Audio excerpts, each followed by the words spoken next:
जैसा कि हमने पिछली दो वीडियो में प्रश्नावली 1.1 पूरा कर चुके हैं, तो आज हम करेंगे प्रश्नावली 1.2। इसके लिए इससे पहले हम उदाहरण नंबर 5 करेंगे। तो आइए इसमें अगर देखते हैं, इसमें लिखा है संख्या 4 की घात n पर विचार कीजिए जहां n एक प्राकृत संख्या है। ठीक है, जांच कीजिए कि क्या n का कोई ऐसा मान है जिसके लिए 4 की पावर n अंक शून्य पर समाप्त होती है।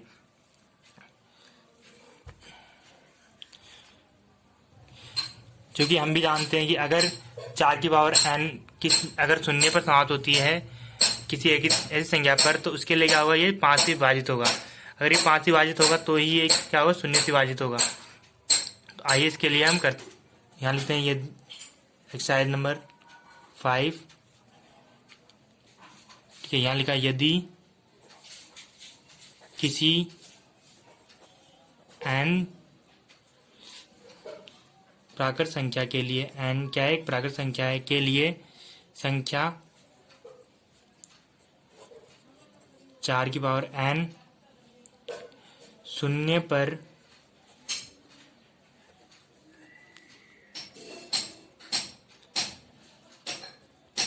समाप्त होगी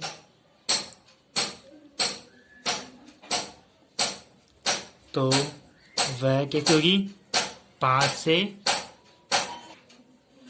विभाजित या विभाज्य होगी।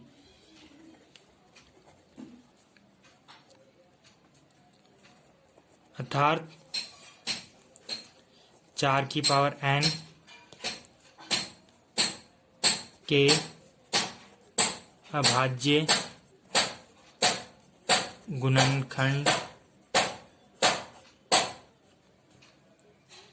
में संख्या 5 आनी चाहिए, लेकिन यह संभव नहीं है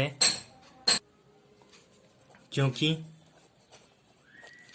4 की पावर n इक्वल होगा 2 इंटू 2 की पावर n के। यहाँ पर 2 की पावर 2 आने से आया है कि आप 4 को लिखते हैं 2 की पावर,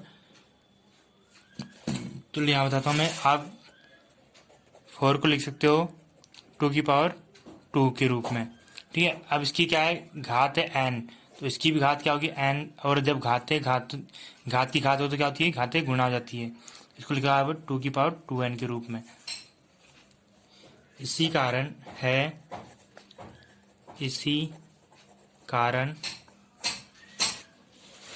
4 की पावर n के गुणनखंड में केवल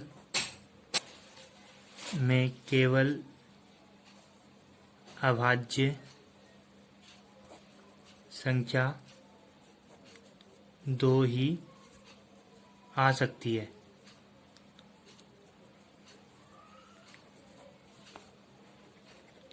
अर्थात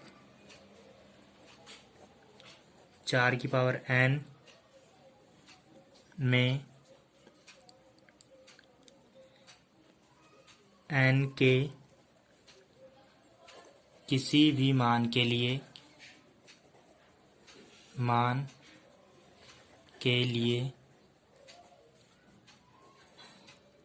4 की पावर n शून्य पर समाप्त नहीं होगा। अब हम करेंगे प्रश्नावली 1.2। इसके अंदर है आपके लिए कि निम्नलिखित संख्याओं का अभाज्य गुणनखंड के गुणनफल के रूप में व्यक्त करना। ठीक है, आपको ये 140 लिख रहा है, ये इनके क्या करना है, आपको अभाज्य गुणनखंड करने हैं। जैसे कि हम HCF और LCM निकालते हैं, सेम वही प्रोसेस होता है, बस आपको उस प्रोसेस को निकालने के लिए रफ कॉपी में करना है, मतलब रफ के लिए यूज करना है, रफ कार्य होगा वो, और बाकी इधर जो आंसर आएगा उसको इधर लिखना है। तो आइए हम देखते हैं, पहले इनसे पहले HCF और LCM के बारे में कुछ बेसिक तरीका समझते हैं। सबसे पहले हम एचसीएफ और एलसीएम में कुछ संबंध समझेंगे। तो माना कि आपके पास कोई दो संख्या है 1.2, माना आपके पास कोई दो संख्या है ए और बी, ये आपके पास दो संख्याएं हैं, इन दोनों का आपको एचसीएफ निकालना है और एलसीएम निकालना है। ठीक है, तो आप क्या करो, इन दोनों में इन HCF of A and b, HCF of A and b और LCM of A and B. ठीक है, HCF कौन सा होता है, हाईएस्ट कॉमन फैक्टर, मतलब इन दोनों में जो आपके पास सबसे अधिकतम कॉमन मल्टीपल होगा वो होगा HCF, और लीस्ट कॉमन ये होता है लीस्ट कॉमन मल्टीपल। तो ये हो गया हाईएस्ट कॉमन फैक्टर, ये हो गया लीस्ट कॉमन मल्टीपल। तो इसमें जितनी भी न्यूनतम घातें होगी उन सबको मल्टीप्लाई जाता है। तो आइए पहले इन दोनों संख्याओं में और एचसीएफ और एलसीएम में एक रिलेशन होता है वो समझते हैं। तो ये होता है नंबर 1 मल्टीप्लाई 2, मतलब दोनों संख्याओं का गुणनफल होगा वो दोनों संख्याओं के एचसीएफ और एलसीएम के मल्टीपल के बराबर होगा। मतलब इन दोनों की संख्याओं का गुणनफल जो होगा वो इन दोनों संख्याओं के एचसीएफ और एलसीएम के गुणनफल के बराबर होता है। ठीक है, अब सीखेंगे हम एचसीएफ कैसे निकाला जाता है, और वो भी अभाज्य गुणनखंड विधि द्वारा। ठीक है, इससे पहले चैप्टर में हमने पढ़ा था यूक्लिड डिवीजन मेथड द्वारा, इस बार सीखेंगे हम अभाज्य गुणनखंड विधि द्वारा। लेकिन ये ध्यान रखना, ये जो क्वेश्चन, ये जो फॉर्मूला है ये हमेशा दो संख्याओं के लिए ही अप्लाई होता है। अगर आप तीन संख्याओं के लिए अप्लाई करने जाओगे तो वो अप्लाई नहीं होगा। मतलब अगर आपके पास सिर्फ दो संख्याएं हैं उन्हीं के अंदर एचसीएफ और एलसीएम में अप्लाई होगा ये, बाकियों में नहीं होता। तीन संख्याएं अगर इससे ज़्यादा होगी एक से तो उनमें अप्लाई नहीं होती है ये फॉर्मूला। तो आइए क्वेश्चन देखते हैं। निम्नलिखित संख्याओं को अभाज्य गुणनखंड के गुणनफल के रूप में व्यक्त कीजिए। पहला है 140, 156, 38, 35, 25, 5005 और 7429। इनका आपको क्या करना है, पहला करते हैं हम 140 का। ठीक है, पहला 140 का क्या करना है आपको, अभाज्य गुणनखंड विधि द्वारा अभाज्य गुणनखंड करना है, गुणनफल निकालने सिर्फ आपको एचसीएफ निकालना, सिर्फ गुणनफल निकालना है। तो एचसीएफ निकालने के लिए हम क्या करते हैं, इसको इस तरह की लिखते हैं 140। आपको भी पता है यहाँ सबसे पहले क्या आएगा, जिससे डिवाइडेड हो, तो सबसे पहले क्या लिखेंगे हम 2, यहाँ क्या है 70। ठीक है, ये किससे डिवाइडेबल है, फुल टाइम होना चाहिए यहाँ पे, ये है 2 से 35 टाइम, फिर 5 से जाएगा 7 टाइम, 7 से 1 टाइम। ठीक है, अब ये जो आपका इधर की साइड जो लिखे हुए हैं ये क्या है, इसके मल्टीपल्स है। तो यही है होते हैं अभाज्य गुणनखंड, इन्हीं को बोलते हैं इनके गुणनखंड। तो 2 मल्टीप्लाई 2 मल्टीप्लाई 5 मल्टीप्लाई 7, अगर आप इन पूरे को मल्टीप्लाई करो तो दोबारा से यही आएगा। देखो 2 दूनी 4, 4 पंचे 20, 20 सते 140। ठीक है, अब ये 2 टाइम्स है तो इसको क्या लिखेंगे हम 2 की पावर 2 मल्टीप्लाई 5 मल्टीप्लाई 7, क्योंकि इनकी पावर 1 लिखना जरूरी नहीं होता। मतलब 1 अगर किसी की पावर 1 है तो उसका मतलब कोई फर्क नहीं पड़ता अगर आप उसे नहीं लिखते हो तो। अगला है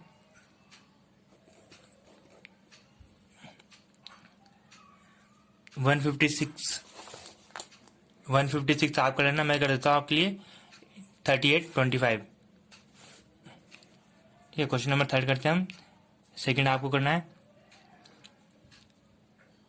3825, इसका क्या करना है हमें, अभाज्य गुणनखंड निकालना है। सेम प्रोसेस यहाँ से किया 3825। ठीक है, तो क्या है, सबसे पहले डिवाइड देंगे, अभाज्य गुणनखंड करेंगे। तो यहाँ पे क्या है, अभाज्य गुणनखंड करने के लिए सबसे पहले हम देखते हैं कि ये किससे डिविजिबल हो, वो भी फुल टाइम। ठीक है, तो सबसे छोटी संख्या लेते हैं, एक से कोई मतलब नहीं था, 2 3 4 5 6 इनसे लेते हैं। लेकिन आपको ध्यान रखना है हमें तो क्या होना चाहिए, डिविजिबल के लिए हमें तो आप कैसे क्वेश्चन कर लेंगे, प्राइम नंबर्स लेंगे, जैसे कि 2 3 5 7 11 13 17 ऐसे प्राइम नंबर होनी चाहिए, 19 से होनी चाहिए। अगर आप 9 लेते हैं 4 लेते हैं तो क्या होगा, वो 2 से और 3 से ऑलरेडी डिविजिबल। यहाँ लेते हैं तो 5 टाइम में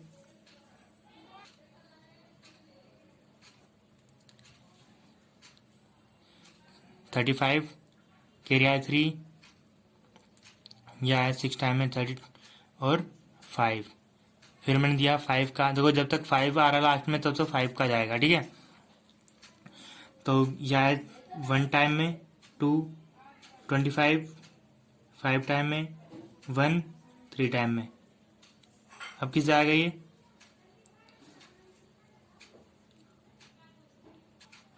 अब जाएगा ये 17 से। 17 का टेबल आता है 17 9 जा, फिर 3 टाइम्स में 3 और ये 3, ठीक है। अब क्या करना है आपको, 3 के कितने मल्टीपल्स है 2, तो 3 का स्क्वायर, फिर 5 के भी 2 हैं तो 5 का स्क्वायर और ये 17। ये हो गया इसके अभाज्य गुणनखंड।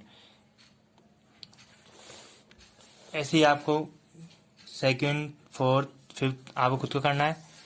फिर आपके पास कि पूर्णांकों को निम्नलिखित युग्मों के एचसीएफ और एलसीएम ज्ञात कीजिए तथा उनका की जांच कीजिए कि दो संख्याओं का गुणनफल एचसीएफ और एलसीएम के गुणनफल के हैं, ठीक है। आपको ये 3 क्वेश्चन दिए हुए हैं।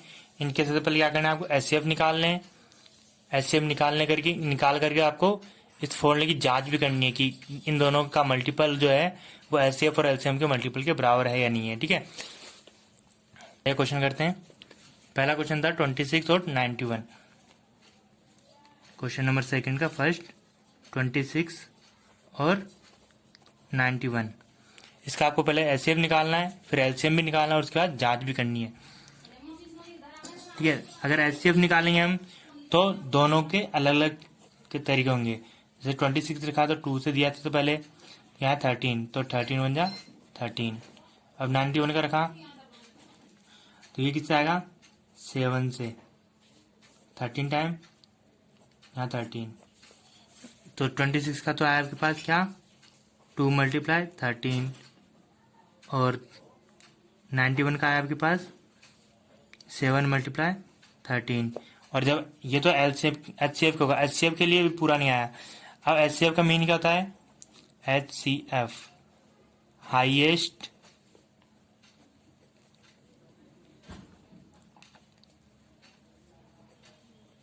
हाईएस्ट कॉमन और ये फैक्टर या मल्टीपल, ठीक है।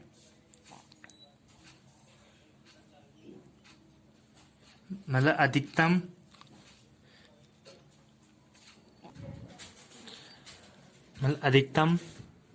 कॉमन का मतलब मुख्य और फैक्टर मतलब गुणनखंड, ठीक है। तो इसमें देखो 26 और 91 में ऐसी कौन सी सा फैक्टर है या मल्टीपल है जो दोनों में आ रहा हो, तो वो क्या है हमारे पास 13। तो इसकी क्या करेंगे सर्कल, मतलब दोनों में से एक ही बार आएगा तो बाहर, तो क्या हुआ इसका एचसीएफ कितना हुआ, एचसीएफ मतलब एचसीएफ ऑफ 26 एंड 91 कितना आया हमारे पास 13। ये तो होगा आपका एचसीएफ। अगला क्या कर निकालना है एलसीएफ। तो एलसीएम के लिए क्या लिखेंगे, दोनों संख्याओं को एक साथ लिखते हैं 26 और 91। अब आपको इस संख्या देने की या दोनों में जाए पहले डिवाइड, या फिर एक में आ रहा तो एक में देते। सबसे पहले 2 का दिया इसमें 13 टाइम, इसमें नहीं आ रहा तो ये एज इट इज रहेगा।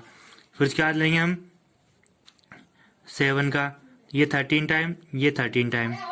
अब दोनों में जा रहा है 13 का तो 13, फिर देखो 7 का इसमें जा रहा है तो इसमें इसको एज इट इज लिखा गया है, ठीक है। और 13 का दोनों में चल गया, यहाँ जैसे 1 1 आया तो ये खत्म हो गया, उसके बाद नहीं करना। तो ये इसका एलसीएम क्या हुआ, तो जब इसे लिखोगे एलसीएम लीस्ट कॉमन मल्टीपल, तो क्या होगा जितने भी मल्टीपल्स होंगे सारे आ जाएंगे 2 मल्टीप्लाई 7 मल्टीप्लाई 13, ठीक है। ये सबका मल्टीपल जो होगा वो किसका होगा, क्या होगा ये इसका एलसीएम कहलाएगा इन दोनों नंबर्स का, ठीक है। यह क्या, अब हमको क्या करनी है इसकी जांच करनी है कि हमारे सही है या गलत है। तो हम जानते हैं कि 26 मल्टीप्लाई 91 इक्वल्स होगा किसके एलसीएम ऑफ 26 एंड 91 के मल्टीप्लाई एचसीएफ ऑफ 26 एंड 91 के।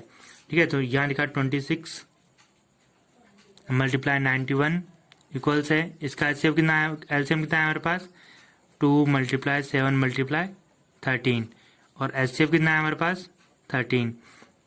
तो जब काटोगे 13 बन जा 13 2 टाइम, 2 से 2, ये 7 टाइम, ये 7 टाइम, तो ये क्या है इक्वल्स आया।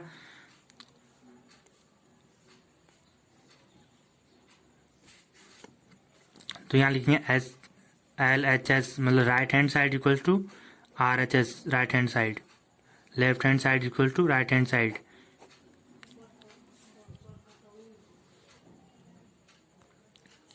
यहाँ पे आपको आप काट कर इक्वल भी कर सकते हैं, मतलब अगर सारे कट रहे तो काट के देख लो या फिर दोनों को मल्टीप्लाई कर दो, जैसे कि अगले क्वेश्चन में करेंगे। अगला क्वेश्चन क्या है, 510 और 92 का एलसीएम और एचसीएफ निकालना और उसकी जांच करनी है।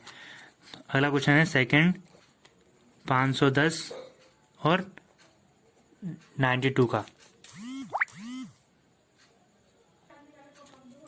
सबसे पहले 510 का निकालेंगे फैक्टर,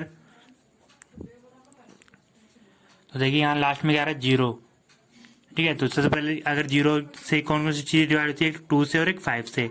तो जैसे 2 का दिया तो यहाँ 2 टाइम,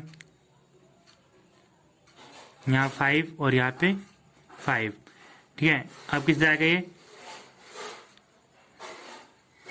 अब 3 से जा रहा है ये, तो 3 का दे दिया, यहाँ कितना है 8 और यहाँ पे 5, 85 टाइम। फिर अब ये 3 से नहीं जा रहा है ये 5 से दिया 17, 17 से 1 टाइम। तो 510 का तो फैक्टर क्या आया 2 मल्टीप्लाई 3 मल्टीप्लाई 5 मल्टीप्लाई 17। ऐसे किसका करना है 92 का, यहाँ क्या 92 का। सबसे पहले 2 जिसके लास्ट में 2 से डिविजल वाला डिजिट आया वो 2 से जा रही है, तो 2 से का दिया, यहाँ आया 46, फिर 2 का दिया, 2 का भी जा रहा है तो 23, फिर 23 का दिया, एक प्राइम नंबर है तो ये फुल टाइम जाएगा। तो 92 का कितना है हमारे पास 2 की पावर 2 मल्टीप्लाई 23, ठीक है। अब निकालेंगे एचसीएफ ऑफ 510 एंड 92 का। तो एचसीएफ क्या होता है, जैसे कि मैंने बताया आपको हाईएस्ट कॉमन फैक्टर। तो हाईएस्ट कॉमन फैक्टर तो क्या है, इसमें 2 की पावर 2 है, लेकिन इसमें क्या है 2 की पावर 1 है, मतलब कॉमन क्या होगा सिर्फ 2 की पावर 1। तो यहाँ क्या है 2 की पावर 1, ये कॉमन है दोनों में 2 की पावर 1। इसके अलावा 3 इसमें है, 5 इसमें है, 7 इसमें है और 27, मतलब ये सिंगल टाइम है लेकिन दोनों में नहीं है, तो इसकी हैसियत क्या है सिर्फ 2। अगला है एलसीएम। तो एलसीएम के लिए क्या करते हैं, मैंने बताया आपको, एक साथ लेते हैं।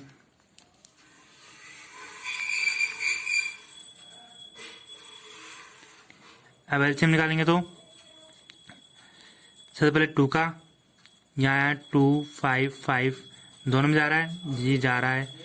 फिर 2 का दिया, ये 2 5 5 ये 23, फिर गया 3 से जा रहा है ये गया 85 टाइम, ये गया 23 एज इट इज।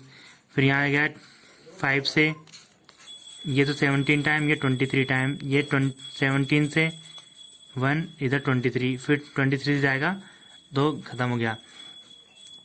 तो एलसीएम कितना है इसका, एलसीएम में क्या था लीस्ट कॉमन फैक्टर, तो जितने भी फैक्टर है वो सारे गिनने जाएंगे। तो 2 की power 2 multiply 3 multiply 5 multiply 17 multiply 23, ये हो गया आपका एलसीएम। अब हम क्या करेंगे एचसीएफ और एलसीएम की जांच करेंगे। तो जैसे कि हम जानते हैं 5 फॉर्मूला क्या होता है, ए मल्टीप्लाई बी प्लस दोनों नंबर्स का मल्टीपल्स किसके बराबर होगा, HCF of A and B multiply LCM of A and B, ठीक है। ये तो हो गया आपका फॉर्मूला। अब इसमें पुट करेंगे तो 501 मल्टीप्लाई 92 इक्वल होगा किसके, एचसीएफ ऑफ 501 एंड 92 का कितना है 2, तो ये आ गया 2 मल्टीप्लाई है एलसीएम के, एलसीएम कितना है 2 की power 2 multiply 3 multiply 5 multiply 17 multiply 23, ठीक है। तो 510 मल्टीप्लाई 92 एज इट इज। अब 2 मल्टीप्लाई 23 4, 2 मल्टीप्लाई 3 6, 6 मल्टीप्लाई 5 30, 30 मल्टीप्लाई 17, तो 510 एज इट इज। और 23 multiply 4 is equal to 92। LHS equals to RHS। ये हो गया आपका क्वेश्चन नंबर सेकंड। अब यहाँ देखिए क्वेश्चन नंबर 4 में क्या दिया हुआ है आपके पास। अब बाकी क्वेश्चन आप करेंगे। अब यहाँ लिखा है थर्ड वाला भी कराएंगे। फोर्थ वाले में देखते हैं पहले। फोर्थ वाले में दिया हुआ है कि SCF ऑफ 306 एंड 657 का है आपके पास 9 दिया हुआ है, मतलब इसका SCF दिया हुआ है और इनका LCM ज्ञात करना है, ठीक है। तो आप किस फॉर्मूले का यूज करेंगे। आपके पास जो फॉर्मूला दिया हुआ है हमने बताया है कि A multiply B equal to होता है SCF of A and B and multiply LCM of A and B। इसके इस फॉर्मूले की मदद से आपको क्या निकालना है, इसका LCM निकालना क्वेश्चन नंबर 4 में, ठीक है। ये भी आपको करना है क्योंकि आपके पास SCF दिया हुआ 9, SCF की 9 रखोगे, LCM निकालना है। और 306 मल्टीप्लाई 6537 इसका काट कूट कर डिवाइड दे करके आपको LCM निकालना है इसका। फिर क्वेश्चन नंबर 5 है, जांच कीजिए कि क्या किसी प्राकृत संख्या n के लिए संख्या 2 की पावर n अंक 0 पर समाप्त होता है। कि जैसे कि हम जानते हैं कि 2 की पावर अगर ये 6 की पावर n अगर 0 पर समाप्त होती है तो क्या होगी, 5 से डिविजिबल होगी। अगर 5 से डिविजिबल होगी तो उस कंडीशन में क्या होगा, इसका 5 एक गुणनखंड होना चाहिए। लेकिन क्या होगा 2 की पावर 6 की पावर n में क्या होगा, ये सिर्फ 2 और 3 के ही मल्टीपल अभाज्य गुणनखंड होगी, इसके अलावा और किसी में नहीं होंगे। इसलिए ये भी क्या होगा, 0 पे समाप्त नहीं होगा। ये क्वेश्चन नंबर 6 एंड 3 एंड 7 ये बचे हैं अभी, ये हम कराते हैं अभी। तो देखिए पहले क्वेश्चन नंबर 7 देखते हैं। किसी खेल के मैदान के चारों ओर एक वृत्ताकार पथ है, ठीक है। कहता है एक सर्कुलर आकार का एक पथ है, मैदान है। इस मैदान का एक चक्कर लगाने में सोनिया को 18 मिनट लगते हैं, जबकि इसी मैदान का एक चक्कर लगाने में रवि को 12 मिनट लगते हैं। मान लीजिए वे दोनों एक ही साथ एक ही स्थान से चलना आरंभ करते हैं और एक ही दिशा में चलते हैं। कितने समय बाद वे पुनः प्रारंभिक स्थान पर मिलेंगे, ठीक है। जैसा कि आप जानते हैं कि अगर कोई फ्रेंड, आप 2 फ्रेंड है, ठीक है, उसमें से एक तो एक राउंड का 18 मिनट लेता है और एक दूसरा 12 मिनट लेता है किसी पार्क का। और आप अगर उसी पॉइंट से एक ही पॉइंट से स्टार्ट होते हैं एक बार में, तो दोबारा से जब आप उसी पॉइंट पे मिलेंगे तो उसके लिए आप क्या करेंगे, एक LCM निकालेंगे, ठीक है। तो LCM क्या करना है आपको, 18 और 12 का क्या करना है आपको, LCM निकालना है। तो LCM जो आएगा तो वो क्या आएगा, मिनटों में आएगा। तो जितना जो आएगा आपके पास मिनट, उतने मिनट के बाद वो क्या होंगे, आपस में उसी पॉइंट पे एक साथ मिलेंगे दोबारा से। तो क्वेश्चन नंबर 7 भी हो गया। हम करते हैं क्वेश्चन नंबर 3। क्वेश्चन नंबर 3 में आपको दिया हुआ है अभाज्य गुणनखंड विधि द्वारा निम्नलिखित पूर्णांकों के HCF और LCM ज्ञात करने, ठीक है। 12, 15 और 21 इनके आपको क्या करना है, HCF और LCM दोनों फाइंड करने हैं। क्वेश्चन नंबर 3 का फर्स्ट 12, 15 एंड 21 इसका आपको क्या क्या फाइंड करने, LCM और HCF ये क्या करना है आपको फाइंड करने। सबसे पहले 12 का लिखेंगे। 12 का अभाज्य गुणनखंड क्या होगा, 12 का अभाज्य गुणनखंड होगा आपका 2 मल्टीप्लाई 3, 2 दूनी 4 या 12, ऐसे होगा आपका 15। 15 का क्या होगा आपके पास 3 मल्टीप्लाई 5, मैंने इसलिए लिखा था कि आप हम जोड़े बना सकें, ठीक है। अगला क्या है 27, 27 क्या होगा 3 मल्टीप्लाई 7, ठीक है। अब देखो मैंने क्या बोला, HCF के लिए क्या होता है, HCF के लिए क्या करते हैं, हाईएस्ट कॉमन फैक्टर। तो हाईएस्ट कॉमन लेना है आपको, ठीक है। तो हाईएस्ट क्या है, 2 की पावर 1 सब में आ रहा है, ये हो गया हाईएस्ट। इससे बड़ी कोई संख्या नहीं है और क्या है कॉमन भी है 2 की पावर n, तो ये क्या होगा 2 की पावर 1, 3 की पावर 1, ये क्या होगा इसका HCF। तो HCF कितना आया हमारे पास 3। अब क्या लेना हमें LCM फाइंड करना है। तो LCM के लिए मैंने बताया या तो तीनों क्या करोगे आप एक साथ लिखोगे 12, 15 और 21। या तो आप इस फॉर्मूले से निकाल के देखोगे, ठीक है, या फिर जैसा कि इनके अंदर जितने भी मल्टीपल्स हैं उन सबको ले लोगे। लेकिन क्या करोगे, जो लीस्ट कॉमन मल्टीपल लेना है, ठीक है। लेकिन जो एचसीएफ में जैसे ले रहे हो ना आप सबके लिए एक, जो अगर कॉमन होगा उसको एक बार ही लिखा जाएगा। इसमें एलसीएम में एक खासियत होती है कि जो फैक्टर कॉमन हो ना सब में, उनको एक ही बार लिखा जाएगा, ठीक है। तो 2 की पावर 2 मल्टीप्लाई इस पूरे को 1 टाइम लिखेंगे, 3 मल्टीप्लाई 5 मल्टीप्लाई 7, जो कि आपका एलसीएम वो कितना है 4, 2 की पावर 2 4, 4 3 जा 12, 12 15 5 जा 60, 67 जा 420, ये हो गया आपका एलसीएम, ठीक है। तो HCF of 12, 15 and 21 is equal to 3 and LCM of 12, 15 and 21 is equal to 420। इस प्रकार question number 17, question number second and third आपको करना है।